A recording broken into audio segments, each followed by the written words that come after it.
Hello and welcome to Japan Expert Insights and our discussion series on geopolitics in the Indo-Pacific and Japan's role in the region.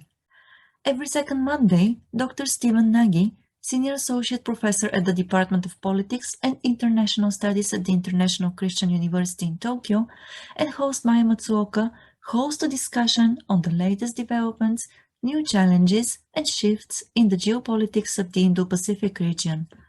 In this podcast, we welcome comments, questions, and opinions, so if you haven't done so yet, join us next time. In the meantime, you can find us at japanexpertinsights.com and our YouTube channel, where we upload audio episodes on the Japanese politics, business insights, and the Japan's role in the Indo-Pacific region. Today is November the 15th, and our topic is how the Indo-Pacific is viewed from India and the Japan-India relations. Forward to 2021 or 2015 or 2017, and I'll use the date of 2017 as being, I think, the most significant, because this is when the Japanese really start to promote the idea of the free and open Indo-Pacific. That there's recognition that India and the broader subcontinent now is an important economic actor that we need to bring into the fold and bring into how we understand the Indo-Pacific region.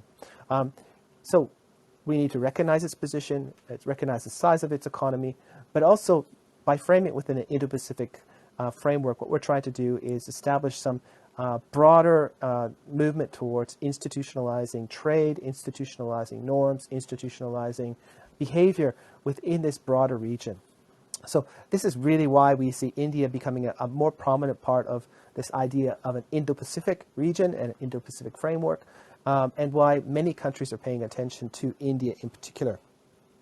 I think also there's the geopolitical argument for many countries within the region that in order to balance China, again, this is not about containing China, it's about balancing China, that there's going to be a need to include a country of comparable size. And India by 2025 will probably have about 1.5 billion people, and China will have about 1.4 billion people. So India is really the only country within the region that is comparable in terms of population, and that means comparable in terms of potential number of consumers, potential number of workers that could potentially replace some of the manufacturing capabilities of China to a large degree. So India has become a really, really critical player in terms of how stakeholders are seeing the region evolve and trying to empower and integrate India into a region so that it can be really another source of labor, another source of governing influence, and another source of institutions. And Japan is a really interesting actor here, because Japan is very much an advocate of India's more prominent role in the Indo-Pacific. Japan very much looks to India as a country that has the right comparative advantages to complement Japan's comparative advantages and disadvantages. So Japan is capital rich. Japan requires labor for its manufacturing industries, and India is, capital poor. And it is labor rich. So from the Japanese perspective, bringing India into the Indo-Pacific, trying to empower and build and develop the Indian economy is a real critical part of Japan's broader Indo-Pacific strategy to really integrate Japan into the Southeast Asia and South Asia deeply at the economic level, but have Japan be part of the institution building, the rule of law building, of good governance within the region. So I think these are really, really critical aspects of how Japan looks at India, and how India really plays a critical role within the Indo-Pacific. So India is not all good news in terms of thinking about the Indo-Pacific region. It's not a champion of free trade. So India itself did not join the Regional Comprehensive Economic Partnership.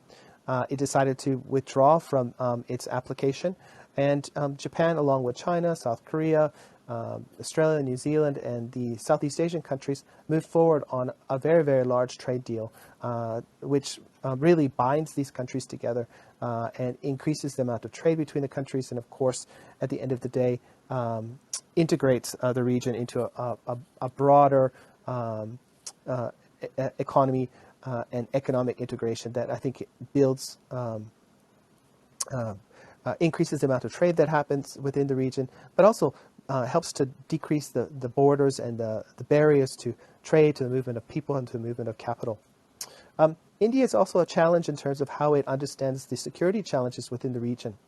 And when we look at India thinking about the Indo-Pacific, it focuses on something called the free and open and inclusive Indo-Pacific strategy, or that's how it articulates its own Indo-Pacific strategy. So the key word there is inclusive. It wants to make sure that China is part of the region, that it doesn't exclude China, and it doesn't alienate China from any kind of cooperation in the Indo-Pacific with Japan, Australia, the United States, and other countries. And the simple reason is that India's largest trading partner is China. That relationship is critical to India's development, and it's going to be critical to India's development moving forward. And as a result, India can't really take a hard, security stance towards China, because China plays a really critical role in the Indian economy. So this is another limitation in terms of thinking about India's role within the Indo-Pacific and what other players might be thinking of India's potential contributions, but also the potential limitations of India being part of a broader Indo-Pacific framework. We've also seen India be quite hesitant in terms of what it wants to do and what it can do within the Quad framework, the Quadrilateral Security Dialogue. We saw this at the various Quadrilateral Security Dialogue meetings. The first time was in 2017 in Manila, and the subsequent meetings we saw India have a very different position about maritime security, about enforcement of a rules-based order in the maritime domain, and really the geographic limitations that India would like to focus on in terms of how it understands the Indo-Pacific.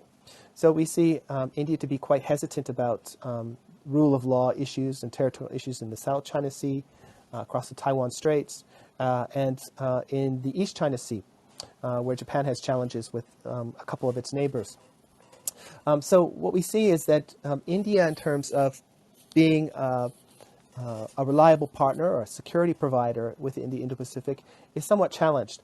And we see that challenge manifest in the Quadrilateral Security Dialogue cooperation. And this has really pushed the Quadrilateral Security Dialogue, or the Quad, to evolve in a very different direction over the past 2 years. Today, the Quad is really focusing on the provision of public goods, such as vaccine development and vaccine distribution, infrastructure connectivity. We see the Quad also focusing on specific technological sectors.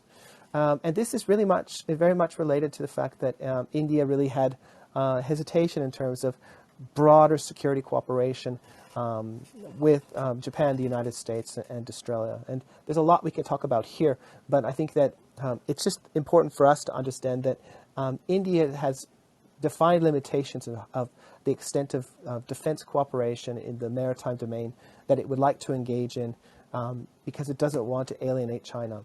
And this continues to be true even though we had the bust up on the Himalayan plateau last year in May. It pushed the Indians somewhat to embrace the Quad more proactively, but in practice, we don't see a fundamental change in India's position in terms of a broader security cooperation that may in part target China. Lastly, and I think importantly, in terms of thinking about India's position within the Indo-Pacific and why we need to be cautious when we're thinking about India's position within the Indo-Pacific, is the challenges it faces in terms of its own governance.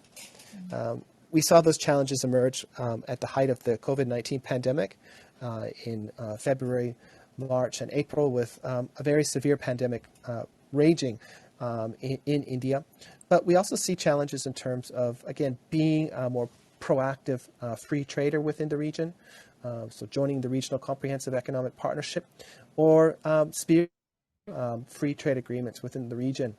And why trade is so important is that trade binds, it integrates, it links different economies to India and India to those economies.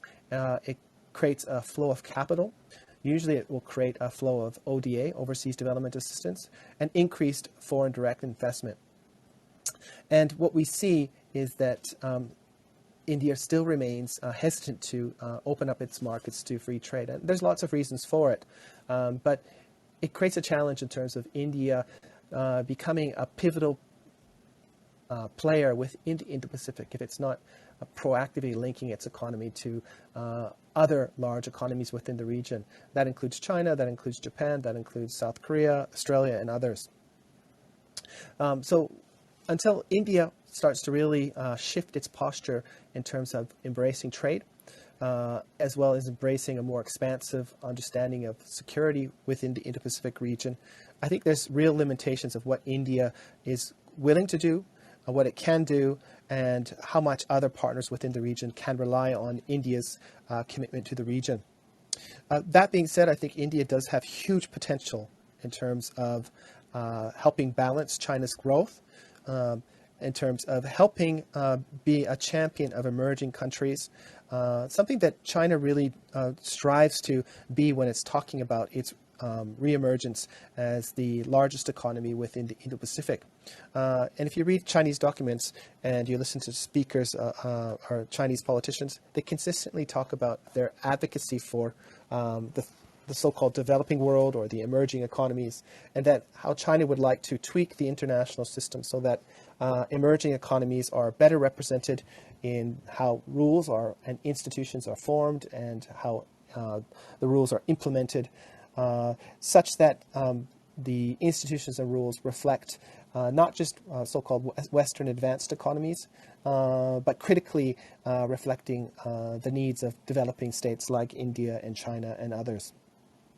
So in this sense, I think one of the areas of huge potential for India is really to be a champion of emerging states in terms of bringing them into the Indo-Pacific, demonstrating that the United States, Japan, and Australia, the most proactive countries, I think, in terms of trying to shape the Indo-Pacific region, that they're working alongside those advanced countries as equals, as trying to create an order or a system or institutions that really focus on the needs of Indo-Pacific states. That means development, infrastructure connectivity, health infrastructure, good governance, less so about democracy. And that India has a real role in being a champion of emerging states and helping the Indo-Pacific region evolve such that it represents and finds opportunity to really meet the needs of emerging states within the region. Lastly, I think India has a really important role in terms of being a potential economic actor that receives FDI, foreign direct investment, and ODA from outside countries to a really large degree, such that it can become another part of a resilient supply chain network in the region that doesn't replace China, but acts as another hub within the Indo-Pacific in terms of supply chains. And I think this is going to be one of India's strengths moving forward as its economy continues to develop, that it develops the infrastructure connectivity to build large manufacturing platforms and logistic platforms to act as another supply chain hub, another production network within the region that can deal with some of the bottlenecks that we're experiencing today. So in short, I think that India is a critical part of the Indo-Pacific, and players like Japan are looking at India with great hope, with great opportunity, but also frustration. India has demonstrated that at this particular stage, its commitment to the Indo-Pacific is mixed, and it's mostly framed through this idea of a free, open, and inclusive Indo-Pacific vision, and that India's potentials moving forward is really to be a champion of emerging states, working alongside advanced countries in terms of shaping the Indo-Pacific region. It has huge potential in terms of being another economic hub within the region that provides resiliency in terms of supply chains, but also building another production network that really offers countries more alternatives in terms of thinking about where they produce their goods, and that's going to be critical moving forward when we're thinking about India's position within the Indo-Pacific. So I'll stop there and open up the floor to some questions and answers and clarifications. And I know there's quite a few friends online that have insight into India's position within the Indo-Pacific, and I'd sure like to hear your views. Thank you, Stephen. India has always been a fascinating country. You're talking about establishing regulations, and rules which can help the region move in a more synchronized way forward. And still, it strikes me that in this sense, both India and China, they have difficulty in terms of, well, let's say, geography. I mean, they have huge provinces, and those provinces, in a sense, they move by themselves. So, of course, China is probably better positioned because the central government is very strong there. So, how is the situation in India in this sense of the word? So an expression that's often used when we're talking about India and China, that China paid for its development with its democracy, and India paid for its development, its democracy with its development. So I guess this refers to the fact that China has created a very strong centralized bureaucracy, and that centralized bureaucracy tends to, put forward very detailed economic 5-year plans to push development forward in the Chinese context. And the provinces are comparatively much weaker than the central government in China, which allows the central government to direct huge amounts of resources into development. India, in many ways, is the opposite of that. The central government is much weaker compared to the states, and this creates challenges in terms of creating broader economic policy that resonates or meets the needs of Indians. So, a governor of a state in India is actually more powerful than a minister in many ways in terms of creating and generating economic strategies and plans for 5-year plan, and this creates real challenges in terms of thrusting India forward in terms of development. I think that also there's some cultural differences between China and India that make it complex in terms and a bit different in terms of its development pattern.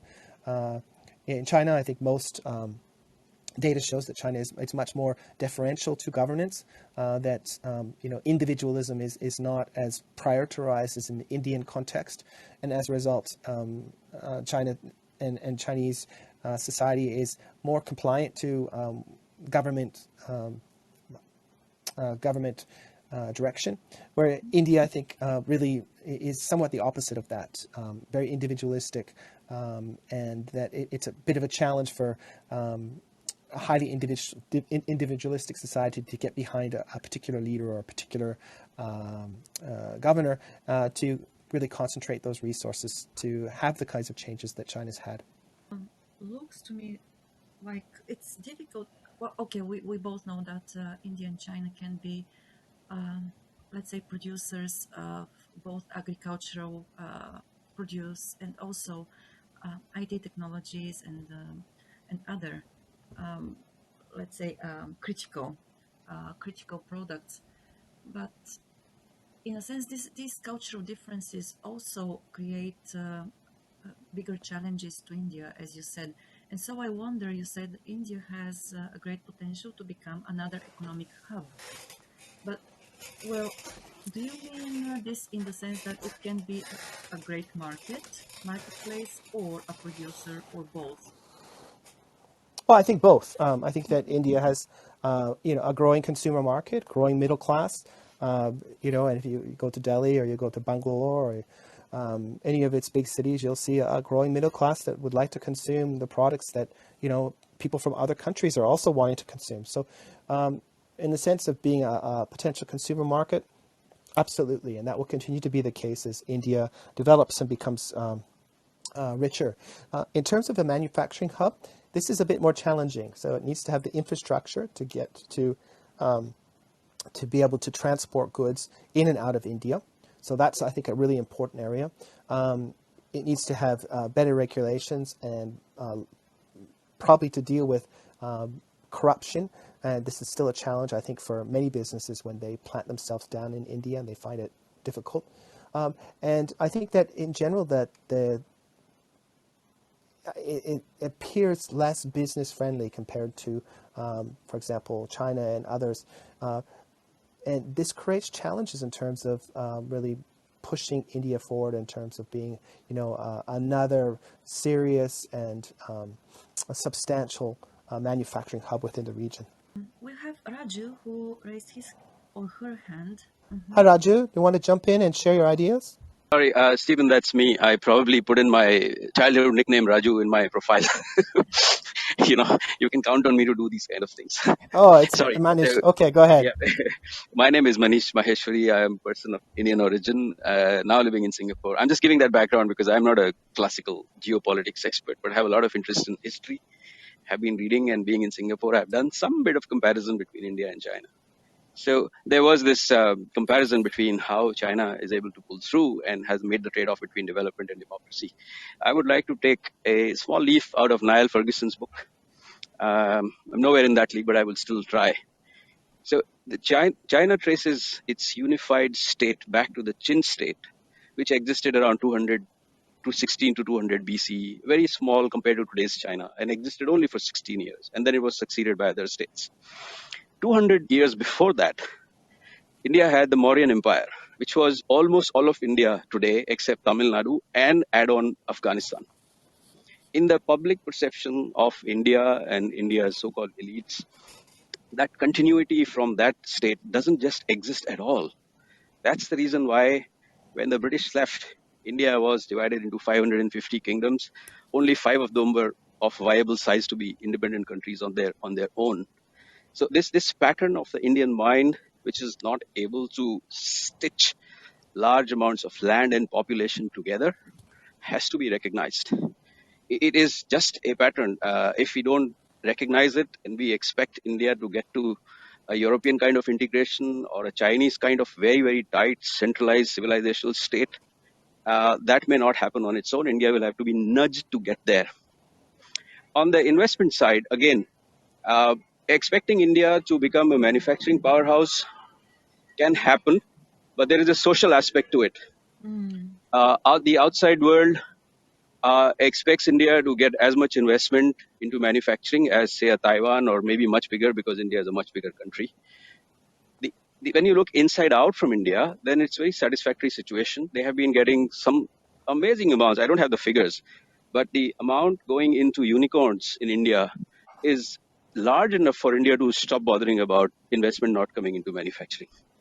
Now, here is the social aspect to it. The people running the unicorns are educated, upper middle class, and over generations, their families have created that ecosystem where they are insulated from the massive social churn that is going on in India. That's another story which nobody talks about. When you do your risk analysis of the Indian market, you have to take into account that social churn. It was that social churn which was leveraged by some undesirable groups to destroy the manufacturing facility of one of Taiwanese manufacturers, which went down, I think somewhere in Karnataka, they set up a manufacturing facility. So you have to look at India in those two horizontal slices. One at the upper end, where people will speak nice English. They will write the words, some of the best software, not the best, but some of the best, and they will create unicorns. And then there's a huge mass down below who do not have those things, plus who have not been able to insulate themselves from the vagaries of social churn that is going on. Now, this is where the crux of India lies. The Indian state has historically not been able to manage those kind of churns. And there are many, many reasons for it. One, of course, is the Indian state has not been ruthless enough. Just hasn't had the ruthless that you require and let me explain the word ruthless. There is this king called Prithviraj Chauhan. This is not a legend. This is real story, real history.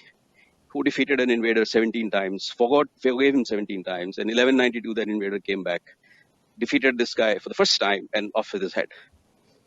In 1971, India defeated Pakistan. Did not even ask for the land, that is the bone of contention between India and Pakistan, to be given back to it. And quietly gave away 93,000 prisoners of war. Did not ask for India's own 57 prisoners of war, which were in Pakistani prisons. Now, why did that happen? I read the autobiography of one of the bureaucrats who was involved in those negotiations. And he said that the night before those negotiations happened in this place called Shimla, which was the imperial capital of the British Raj, North India, he said the dominant mood among all the people around Indira Gandhi, then Prime Minister of India, was that we should not do a Versailles on Pakistan. Now, just step back and look at this. In 47, Pakistan broke off from India in a very violent, bloody partition. 1 million odd people lost their lives. In 65, Pakistan had a war with India. By 71, India had forgotten about all of that. Even the 71 war they forgot. And they were worried about not doing a Versailles on Pakistan. There is absolutely stunning lack of how to deal with an enemy who is an intractable enemy. And although I am no theorist, I have coined a word in Sanskrit called Shatru Bodh, which is the sense of the enemy. And if you see India's history plus current India, we will repeatedly find India is not able to define very clearly who is a friend, who is an enemy. It takes the easy way out, which manifested itself as the non-aligned movement. Very few people know, maybe a lot of people know, that Nehru was offered a permanent seat in the UN Security Council by both US and USSR separately. It's not a legend. I have read about it in so many authoritative journals that it has to be true. Nehru's own notes seem to have those, but those notes are not given access. The strategic naivete of India is of that order, where Nehru refused two offers to be a member of the UN Security Council, which was the seat to be taken from ROC, China, Chiang Kai-shek's China, and given to India rather than to Communist China. And I can go on and on. There are just so many patterns of India not reacting to an enemy till the enemy is at the door, and then going into a battle. I'm just using the metaphor of war, but that can be applied in business also and geopolitics. Going into battle, throwing everything in it, but without a strategic plan. If you lost the battle, you were destroyed. If you won the battle, you did not know how to manage the peace after that, how to ensure that the enemy is destroyed to such an extent that he doesn't come back. You will see repeated. Some of the invaders that destroyed North India, which if you go to North India, you will find such squalor and no noted architectural monument left north of the river of the Vindhya mountain ranges. Many of them had been kept in captivity by some or the other Indian king, who kept them in their jails for 5-6 months and then released them for a ransom. And what does this released convict do? Defeated man, he goes back to Afghanistan or to wherever he came from, Uzbekistan or wherever, and he comes back, attacks again, and this time, having lived among those people, he understands them a bit better. He's able to defeat them. It's Well, a Manish, repeated. Yeah, I'll I stop. think I think you bring up a couple of different points that make because in the context we're trying to talk about the Indo-Pacific here and the geopolitics of the region, and I think one of the key points that you mentioned is the lack of unity of India, and unity in terms of a national identity, but unity in terms of governance and unity in terms of where the country would like to go moving forward. And I think that the contrast is quite striking when we look at South Korea, or we look at Japan, or we look at China, or even the Philippines. There's a real strong of national identity that has allowed their respective governments to concentrate resources in a way that's allowed them to develop their society. So I think that's something really, really important for you that you brought up in today's discussion. Another point that I think you brought up is thinking about India's strategic choices and where does some of its strategic thinking come from within the modern era, and what is the implications for that in terms of the Indo-Pacific region moving forward. And again, India's penchant for being non-aligned, its concerns about alliances, how it thinks strategically about countries within the region, really make it a challenge in terms of incorporating it into a broader Indo-Pacific region in which India is a proactive stakeholder. And again, this is why when I suggested India be a champion of emerging countries working with United States and Japan and Australia and others, that this potentially might be able to be a bridge between its identity as a non-aligned country, but also a champion of emerging countries. Last, I just wanted to focus on, I think you made a comparison between India's, proto-state and China's proto-state. China has, today the unity that we experience and the strong nationalism that we experience in China is something relatively new. Pre-World War II, there was really no national Chinese identity. And that's something really interesting to be thinking about. During the Qing dynasty or any of the other dynasties, China had many different languages and language groups and cultural groups that fell within the broader dynastic control, but they were very separate individuals. Somebody from Guangdong province couldn't communicate with somebody from Manchuria. They were that different in terms of language and culture. So I think that it might be not the best comparison to look back 2,000 years, but rather to look back into how much effort the Chinese government has placed into creating a much more cohesive nationalist society that allowed it to develop.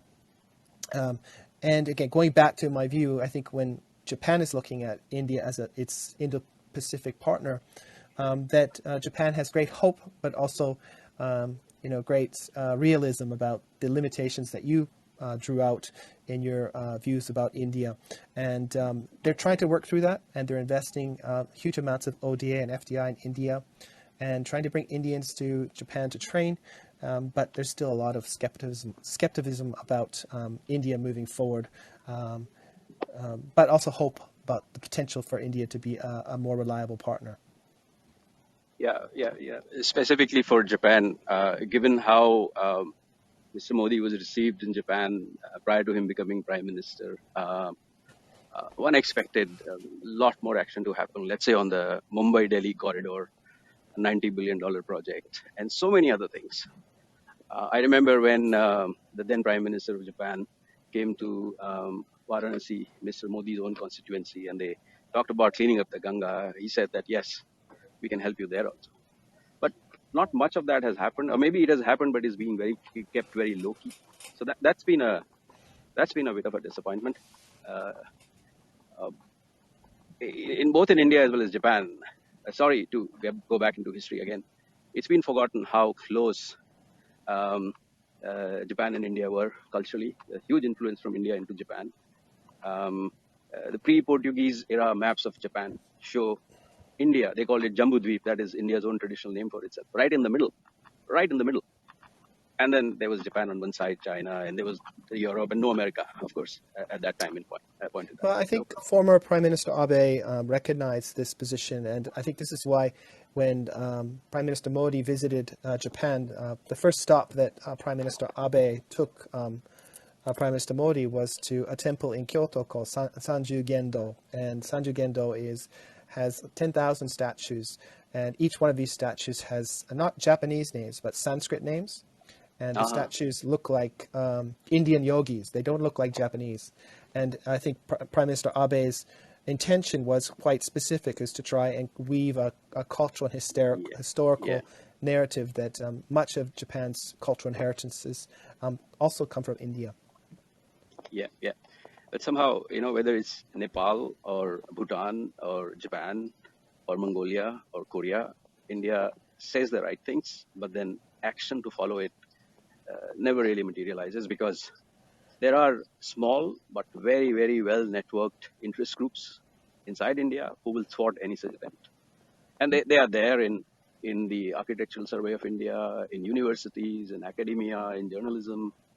That's an issue which mostly people don't talk about. Since I'm not a public intellectual, I have the freedom to talk, so I'm choosing that. But mostly people know it, but they don't talk about it. And very often it's not even recognized outside India. Yes, it's a challenge. Let's bring in Chao Ting, because I think we can bring in a Chinese viewpoint based in Germany. Just before we do that, I got a question regarding deepening defense and security cooperation in the Japan-Indo relationship and the Quad. Many scholars have doubt if India can go beyond the Malacca Strait, that is Malacca Strait, for ensuring maritime security in the Indo-Pacific. Or in other words, does India have any incentives or interests to do so? What kind of things can motivate, or how can we incentivize India for their commitments to join maritime security cooperation in the Indo-Pacific? That's a great question, and I think that there is a technical answer to this, there's a political answer to this, and then there's maybe an aspirational answer to this. So when we're thinking about the technical aspect of India contributing to the broader Indo-Pacific region, we should be clear where India has procured most of its arms and its naval equipment over the past several decades. And it has a mixed procurement strategy. And one of the sources is Russian. And this creates challenges in terms of interoperability, of technology, the technology compatibility. This is, I think, one of the technical challenges of India cooperating with the other Quad members or other countries in general. It'll create challenges in terms of how to link these technologies. When we think about the Australians and the Japanese or Canadians or with the Americans, a lot of similar technological development, similar regulations, and of course, their relationships with Russia are there's firewalls in terms of their relationships with Russia, making them more reliable partners. The second is political, and as I mentioned, there's a technical side of the procurement that India has gone into for many years with procuring weapons from Russia, but there's also the political side. What is the limits that the United States is willing to engage with India as it continues to procure weapons from Russia? And does this present a security challenge for the United States and like-minded countries? The last part I mentioned is aspirational, and this may go back to what Manish said in terms of where does India or how does India understand the links between its security in its backyard, the West and Indian Ocean and perhaps the Himalayan Plateau, and security in the Malacca Straits and South China Sea, Taiwan Straits and East China Sea. Is there a link or not? And, I think a similar argument could be made for other Indo-Pacific stakeholders. What is the stakes for the East China Sea or South China Sea or Taiwan Straits for countries like India? It's far away, it's not in their backyard. Why should they be concerned? Well, I think here, and this is a nuanced argument, that the kinds of changes that we're seeing in these areas are being done through lawfare. So we're seeing incremental erosion of international law and sovereignty over territories that could easily happen in India's backyard. So if India is not going to defend international law in other domains within the Indo-Pacific region, the question is, will others defend India's territorial and other claims within its backyard? And this is something that's really important. Second, about $5 trillion in trade goes through the Malacca Straits, through the South China Sea, and up through Taiwan Straits and East China Sea every year. $5 trillion. So that's about the equivalent of one Japanese economy. That's significant. And if we see a conflict or disruption in those supply chains and those sea lines of communication, this will no doubt affect the Indian economy as well. India's trade, by and large, goes to the Middle East, but also it has a significant amount of trade that comes through the Malacca Straits and in the South China Sea. So India is also vulnerable in these particular areas, and that if there's a disruption in these important supply chains, that it's going to affect the Indian economy. So in that sense, India, in my view, needs to think more seriously about what is the connections of the sea lines of communication, the East China Sea, South China Sea, Taiwan Straits, to India's economic security, but also, I think, its general security in general. Shouting, sorry for keeping you waiting. So thank you very much, Steve and Maya. So I'm very delighted to have this opportunity to discuss the Indo-Pacific issue with you again. So if we today talk about the role of India in Indo-Pacific region, I think the Sino-India relationship is really very important, increasingly important. I think the relationship is very complicated as well. On the one hand, India has joined Quad, which is perceived as one anti-China geopolitical alliance by China.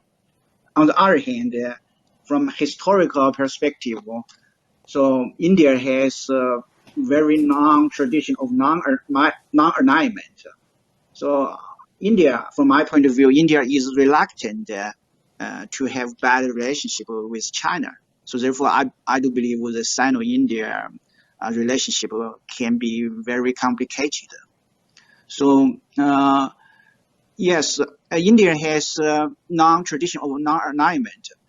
So this is really important when we talk about India's foreign strategy and policy. But unfortunately, between China and India, there is a very serious border issue. So we have seen some border conflict over the past years.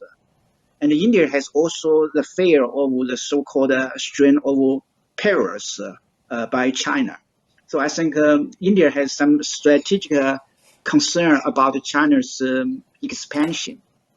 So, but on the other hand, I think China is trying to show India that China considers India not as one competitor. China is trying to attract India to its side. I have one example. China has established the AIIB, Asia Infrastructure Investment Bank, but who is the biggest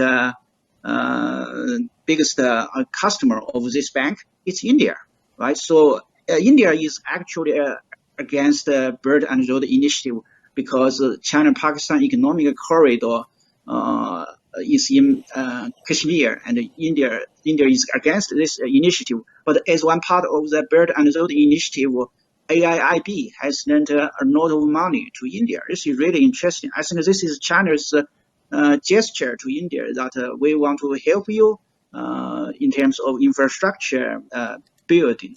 So this is really interesting. I think the relationship is very complicated.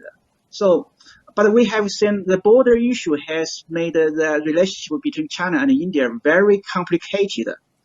So I don't understand why China has had a border conflict with India, because India is one important country. China should do everything to ensure that India is outside the Quad alliance. China should do everything to ensure that. But the border, I think the Chinese leadership is dissatisfied with the behavior of the frontline soldiers. We have seen the commander of China's Western Theater headquarters has been changed 4 times in just 1 year. So this is really very strange. So this is probably the indication of the dissatisfaction of Chinese leadership to the behavior of the frontline soldiers in China-India border. So, okay, so this is my observation. I think the relationship is really very complicated. So I would like to hear something from you, from your perspective. Thanks. Thank you very much, Xiaoting. I agree the relationship between India and China is really complicated, and that recent events have pushed India, I think, more proactively towards embracing the Quad and embracing various kinds of multilateral relationships that include Australia, the United States, and others. And I was quite watching Prime Minister Modi at COP26 and seeing how he's engaging with his counterparts. And it was quite interesting that he seemed to be more comfortable in that setting than I could imagine Secretary General Xi Jinping. And that suggests that India has more shared interests and comfort with whether it's the G7 countries or countries within multilateral frameworks than it does with China. So the question is why is that the case? You'll know this probably more than most of the people on the call. Of course, India and China have had several challenges in the relationship. The territorial dispute is one of them. Of course, the relationship with Pakistan is another. And these drive, I think, India's behavior to be more oppositional towards China. But like Japan and like other countries within the region, they don't take a zero-sum approach to China. They continue to engage in trade relations. As you mentioned, India works with China within the Asia Infrastructure Investment Bank. And we see India also find ways to work with China within the Shanghai Cooperation Organization. So India is not taking a zero-sum approach towards China. Rather, it's really, I think, borrowing the approaches from Japan and other countries within the region, that they continue to engage where they can but at the same time, they're balancing that relationship because of the perceived economic strength of China that sometimes comes off as predatory. They see China as economic growth really potentially shaping the rules of the road within the region, and that could negatively affect India's economic sphere, or its traditional sphere of influence in the subcontinent, but also creating rules that may prejudice India. And I think this is true of the digital economy. I think it's true of trade in general. But there's also concerns about security. What is China's intentions? What is the direction of China's military in the Himalayan plateau? What does this mean for food security, water security in the future? These are all critical issues, and it's not so simple as they have comparative advantages that complement each other in terms of economy, and they should cooperate. There's areas of complementariness, there's areas of competition, and then there's real areas of friction that I think are not easily dealt with. Xiaoting, I hope this responds to your question. Right? Yes, thank you. Thank you. Very good. Thank you. Thank you. Umesh, hello. Thank you for coming up. Thank you, Maya. The topic is Indo-Pacific and the Japan's role in the region. And I do feel that going forward, Japan has to play a larger role in this region. And being the second largest Asian economy, it really, India and Japan have we complement each other. We can see that Japanese investments in India have increased. That in the infrastructure, many of the metro projects in the cities are being funded by Japan. The bullet train, the Delhi-Mumbai railway corridor, and one more thing which connects India and Japan is the historical civilizational lineage we have. And more importantly, I do believe that India and China do have the economic ties with each other, but increasingly it is in the best interest that both Japan and India work towards building and strengthening ties but keeping the engagement with China, and the cooperation between both the countries is very vital for the growth of Asia in general, and there should be a distributed power, and the growth should be widespread rather than it be concentrated with one country. We never put all the eggs in the one basket, but we mitigate our risk by alliances and cooperations.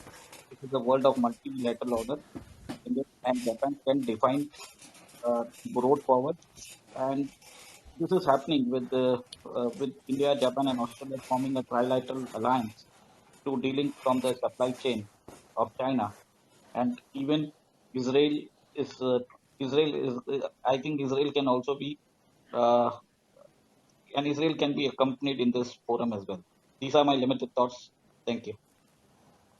Thank you, Umesh. So I think it's really critical for us to distinguish between an alliance and a cooperation partnership. So the so-called Resilient Supply Chain Initiative that was initiated back in May 2020, we saw India and Australia and Japan come together to say that we're going to invest in some alternative supply chains. Now, these alternative supply chains are not meant to replace Chinese supply chains and the Chinese production network. Not at all. What they're really meant to do is deal with the reality that there's geopolitical tensions that can be weaponized in supply chains. We've seen this. But there's also the reality of black swan events like the COVID-19 pandemic that can affect supply chains, right? And we saw that, and we're experiencing that today globally and in Japan and everywhere with inflation, that the supply chains in China right now are not as consistent as they once were, as the government clamps down on local infections, and this creates challenges in the Chinese supply chain network, and then it has downstream effects on many countries globally. Now, the lessons learned from the pandemic was that supply chains need to be diversified within China, but also outside China. And I think that's important, and this is why we see the Resilient Supply Chain Initiative, this partnership being expanded. And we see many initiatives trying to expand supply chains, but this should not be confused with decoupling from China. We see selective diversification from China in the areas of technology, but really the resilient supply chain initiatives are meant to build more resiliency through the global production network and global supply chains, create some alternative hubs, as I mentioned in my initial comments, so that if there is another black swan event, if there's a national, transnational disaster, if there's geopolitical issues, that alternative hubs in Southeast Asia and South Asia can pick up the slack. And I think this is something that the Japanese are very interested in investing in.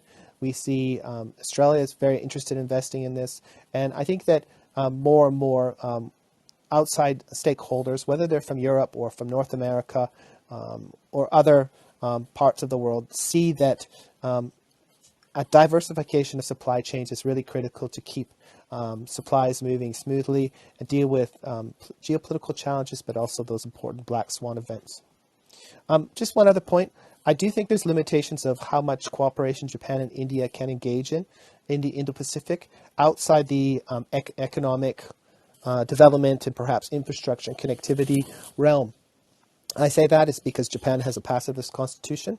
Article 9 remains, I think, a fixed part of the Japanese identity, and I don't see the political cards changing in Japan anytime soon to fundamentally change that. And maybe, Timothy, you can jump in here if you have a different view on that.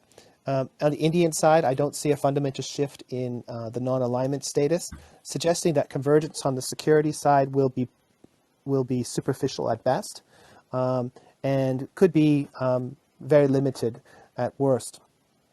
There seems to be more convergence with Japan, with Australia. This is why it's probably going to sign a defense treaty this year, allowing for reciprocal basing rights of Australians in Japan and vice versa, and Japan building other partnerships with more,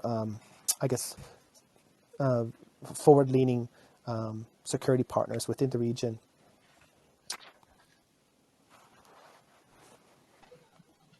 Yes, Raja. Hi, Stephen. Yeah, Manish, go ahead. Manish. Can I just share one anecdote on the India-China border issue? Yeah, sure.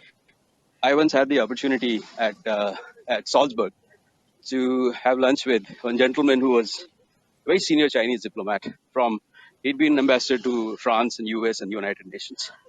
And inevitably, I asked him, why did China do what it did in 1962? Because the Indian version is that China did an unprovoked attack. And his answer left me quite enlightened. He said, we have fought so many wars on our border. That was just one of them. We have moved on. Why do you Indians keep harking back to that war? So there is such a huge divergence between perceptions. If you ask any Indian of the modern era about China, the first thing that comes up is the 1962 war. Whereas this gentleman, if he represents the Chinese government's official position, said, well, it was just one event out of the last 60 years. Let's move on. There is that very big divergence. I think, Manish, that's a bit of a selective comment. And the reason why I say that is that, the reverse is a little bit true when it comes to Japan and China.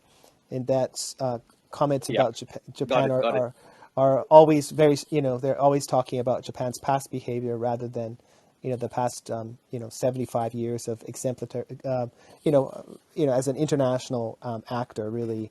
An outstanding international actor and contributor to international society and development. So I think that it's more of a TPO, time, place, and opportunity approach to thinking about history rather than something that's based on broader behavior. I got it. Very, very subtle control of the narrative. Yeah. And Stephen mentioned that India has been a supporter of emerging states in the region. And that's one of its very important roles here. And I wonder, of course, Taiwan is not, or maybe it is. So I don't want to be politically incorrect or offensive anyway. But what is the stance of India towards Taiwan?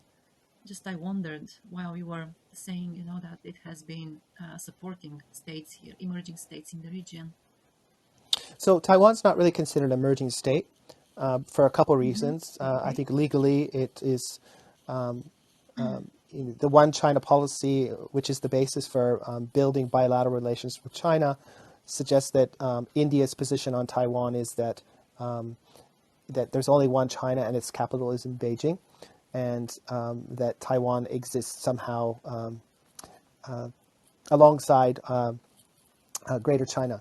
So that's its political position, but what we see is Taiwanese businesses continue to invest in India. They see it as an important place for diversifying away from the Indian market or from the Chinese market, and they've been doing this for many, many years. There's a strong view within Taiwan is that, of course, they can have tremendous economic benefit from their engagement with China, but that has real dangers in terms of the maintaining their current political identity and political system. So what they're trying to do is continue to diversify their economic relationships in Southeast Asia and with Japan and with India. And that's an important source of FDI for our Indian friends. It's an important source of ODA for our Indian friends. And again, it's another important relationship that I think India recognizes in terms of its own development, but also in terms of as a like-minded democratic entity, it's important to support those democratic entities like Taiwan. Chris, hello. Hi. I've been listening into Amaya and Stephen and all the speakers that have been speaking, and I really want to come back to the Indo-Pacific and the Japanese role in the region. And if I'm not wrong, that this strategy should be something that Tokyo is trying to as many of the countries now in the Indo-Pacific region, is trying to displace China while creating regional security. And in Japan especially is through energy and infrastructure. And I would like to hear specifically from Stephen, and let's just maybe cut a little bit off from India and Taiwan, which I believe Taiwan is an emerging economy, which if you have to see the stock markets and all the GDPs and all the export numbers that are growing immensely over the past just months. So maybe Stephen, you might want to look into the figures again. Yeah. And my question again is, what is Japan going to do to displace China? And what is the strategy to for its regional security in terms of, and by promoting its energy and infrastructures? Yes. So thanks, Chris. This is a really good question. So my understanding of, or my interpretation of Japan's free and open Indo-Pacific vision is, again, it's not a containment strategy against China. It's not about displacing China. It's really about embedding itself in what we call the literal states of the Indo-Pacific, economically and in terms of institutions and in terms of building norms and rules of how states should behave. And it's doing this through primarily integrating itself into the regional economies through trade agreements such as the Comprehensive, Progressive, and Trans-Pacific Partnership. It does this through the Regional Comprehensive Economic Partnership, RCEP. It does this through, mega trade agreements like the Japan-EU EPA, Economic Partnership Agreement. So that's kind of a layer of how Japan is inculcating itself into this region's economy. And that means it's part of the rule formation, that means it's part of the institution building, and that means it's part of the creating the shared norms within the region. A second level is investing in infrastructure and connectivity in Southeast Asia and South Asia. The view from Tokyo is that if they want to build more strategic autonomy with Southeast Asian countries in South Asia, that those countries need to develop their economies. And you can only develop economies with solid infrastructure connectivity and good governance and decreasing corruption. So Japan is clearly investing a lot of resources in terms of infrastructure connectivity, helping promote good governance, because they see this as the basis for economic development and economic development will lead to more strategic autonomy, allowing countries to make more independent choices vis-a-vis China in particular, but vis-a-vis all countries within the region.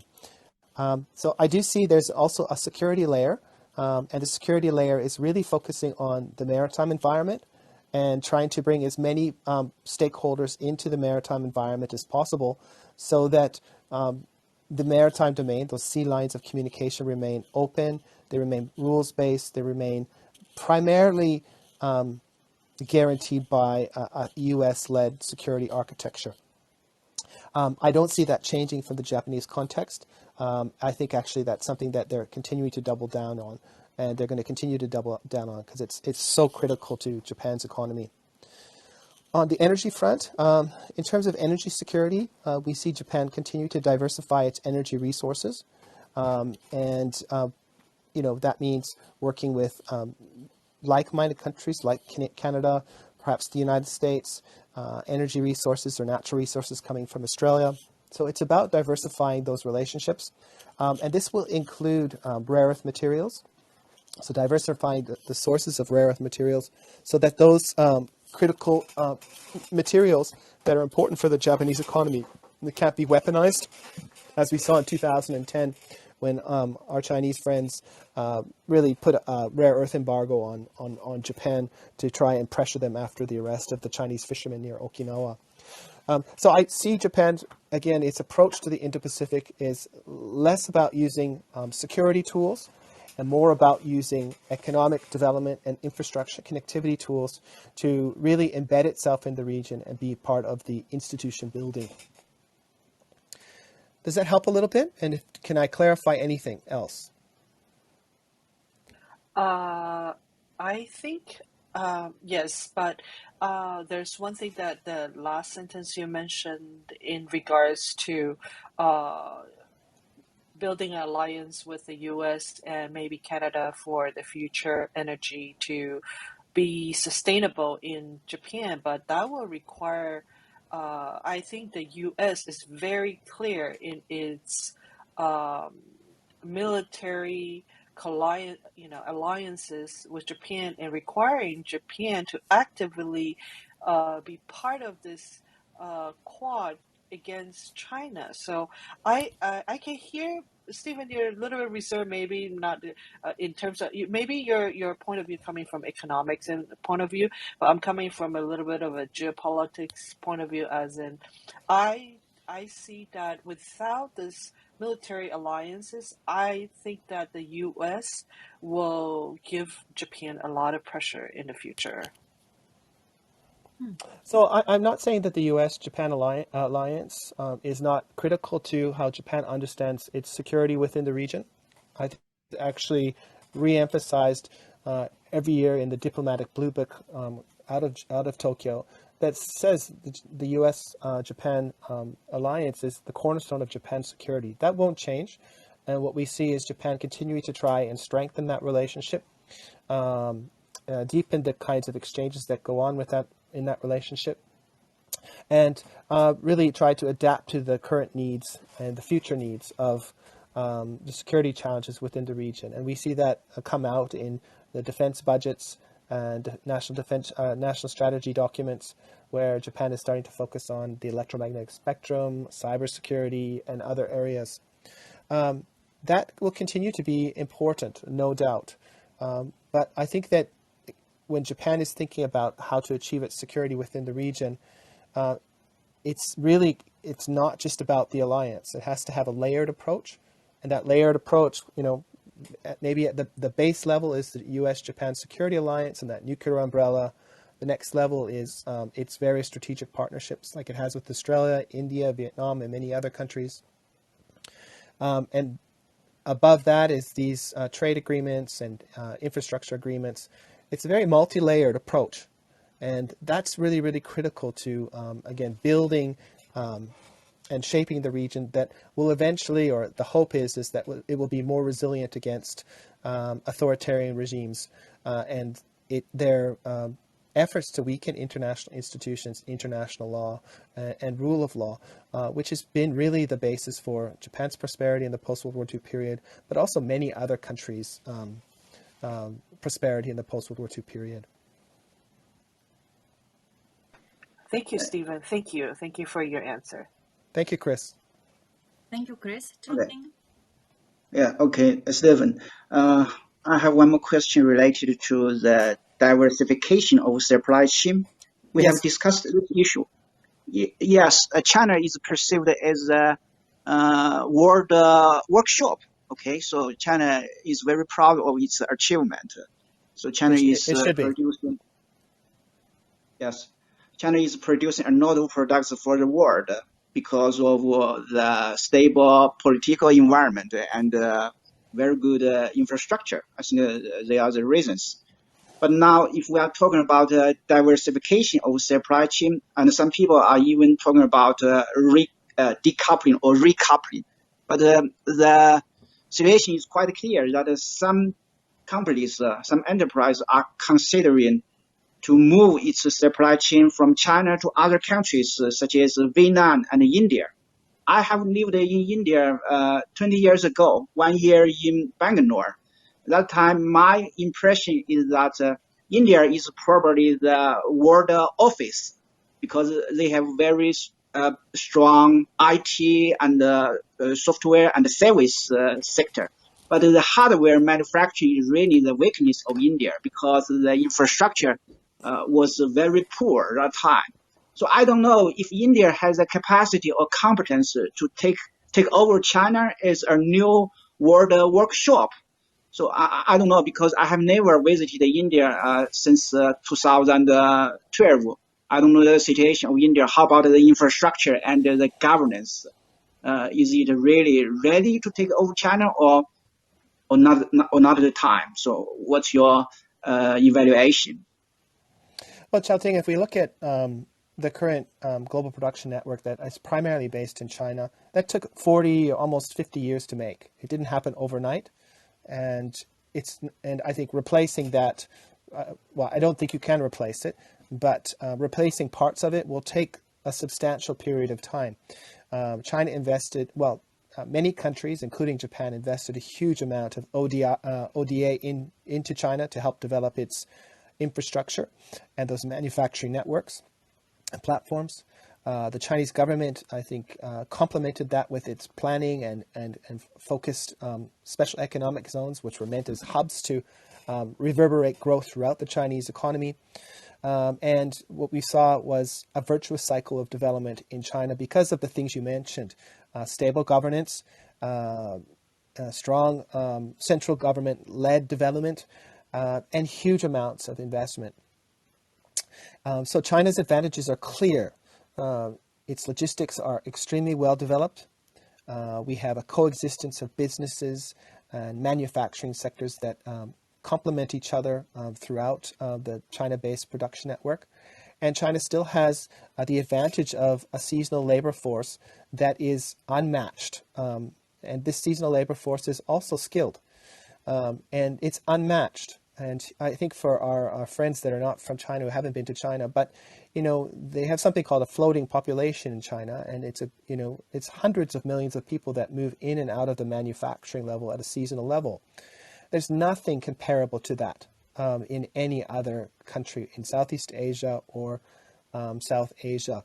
And with that, I just don't see any possibility to replace China's production network or the China-based supply chains.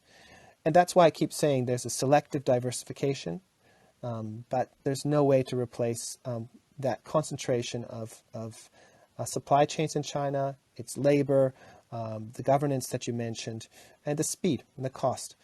And this will take decades to build something similar in South Asia and Southeast Asia, but I just don't see it happening, Xiaoting. And all I can imagine is that selective diversification in particular areas, following cost, better human capital in Southeast Asia and South Asia, better governance. But these are, a long ways away, as you know. Thank you, Stephen. This was Japan Expert Insights on geopolitics in the Indo-Pacific and Japan's role in the region. Thank you for coming and staying with us today. We will be on air in 2 weeks on Monday at 8:30 p.m. Japan time again, so join us. Until then, you can find us at japanexpertinsights.com and our YouTube channel, where we upload audio episodes on Japanese politics, business insights, and the role of Japan in the Indo-Pacific region. If you want to stay informed about our upcoming events, you can follow us on Clubhouse, LinkedIn, Twitter, and Facebook. Again, we are looking forward to your joining us next week. Until then, stay well and make every day count. See you.